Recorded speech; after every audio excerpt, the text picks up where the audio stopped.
we tend to think of fire as a bottom-up process. We build our fire upon the ground, then add wood on top. But throw that rulebook out like a stroppy teenager, because we build our fires top-down now. The upside-down fire is a low-maintenance and self-sustaining cold and wet weather fire. Its purpose is to expose large quantities of wet wood to heat. Woods that we will tend to overlook and discard because it's too soggy or too damp to use after it's been chilling on the forest floor in prior spells of rain. But this fire arrangement gives you the ability to dry out and burn those bulky, wet, soggy pieces of wood over time to eventually build a very large, long-lasting fire that will persist through the night, off the back of otherwise wet and unusable wood.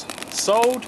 Well, alright then. Start off by finding 2 dead and fallen trees amongst the forest floor, as large as you can roll or carry. Place them about a foot apart from each other. This is a standard practice that just serves to keep your next layer of wood off the cold, wet ground. Now scour the forest floor for those thick, substantial pieces of wood. It doesn't matter if they're wet or mossy, irrelevant. You've got to work with what you got, right?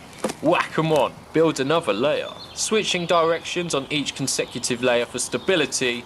Just keep going until you're satisfied with the size. So if you're in an area that's host to an abundance of deadfall, get all up on that. Eventually tether it off, decreasing the size of the wood you use for each individual layer. And once your outrageously large platform is established, all you need to do from that point is build your ordinary typical fire on top. Now favouring the dry wood that's found hanging above the ground or on the side of trees. A dry platform with dry kindling, standard wet weather fire practice that you would otherwise build on the ground. So once you have something that resembles a shrine to the Blair Witch, light that bad boy up.